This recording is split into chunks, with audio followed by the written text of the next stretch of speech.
And this is rich. It's ironic, and it has no one fooled. This is to distract from the real special interest group that is the real threat to children all across this country, the NRA. And look, I recognize that the pandemic has had real impacts on American children, but make no mistake, for a brief time in this country, children didn't have to memorize emergency exits. Children didn't have to practice active shooter drills more than they're doing fire drills. Children didn't have to walk around with a Kevlar backpack or figure out what they have to do if a shooter were to come into their classroom. Students are begging for Congress to have the courage to act on gun violence. If you care about students, if you care about schools, fight for a world where students are not dying in a pool of their own blood in the classrooms. Thank you. There is no one on this committee that thinks whipping people is a laughing matter.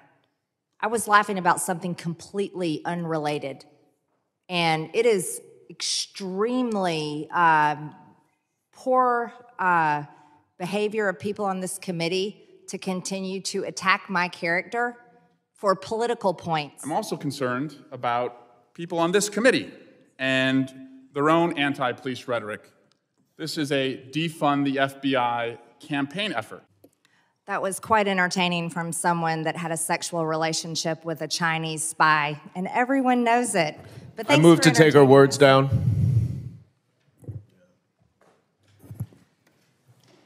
Completely inappropriate. Yeah, stand by just a second while we research the rule. Give me just a second. The chair recognizes the gentlelady from Georgia and asks if she would like to retract those words. No, I will not. Complete outrage where China is poisoning America's children, poisoning our teenagers, poisoning our young people. How long are you going to let this go on? Congresswoman, let me assure you that we're not letting it go on. We are fighting this. No, I reclaim my time. You're a liar. You are letting this go on, and the numbers. Well, no, obviously. Actually, I want you to take the words of the speaker down. So in making a ruling on this, it's pretty clear that the rules state you can't impugn someone's character. Identifying or calling someone a liar is unacceptable in this committee. And I make the ruling that we strike those words. Sorry, just a point of order, it's a legitimate question. You're recognized. Thank you, Mr. Chairman. Did you move to take the words down or to strike them, Mr. Thompson? Yeah, sorry, I just stepped in. Take them down. So that's what we did. Yeah. My understanding is if words are taken down, that means that the member can no longer speak in whatever the proceeding is that those words were said. Personal inquiry, point of personal inquiry. There's no such thing. Stand by just a second.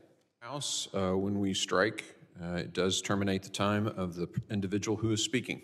So the gentlelady is no longer recognized. The chair now recognizes Mr. Ivey, I believe. Can I make a point of inquiry, Mr. Chairman? You can. So the ruling was that because she used the word liar, that was taken down, which I agree with. Yes. But accusing a statement of fact is very similar to the posters that Mr. There's no statement of fact. There's no statement of fact. Bullshit. There's no statement factual basis for the statement. We're not here to debate this, okay? And the ruling was made by the chair that these previous words were not against the rules of Clause 1 and Clause 4 of Rule 17. But to tell someone that they are a liar is, it's pretty clear in the rules. Slander is clearly covered by the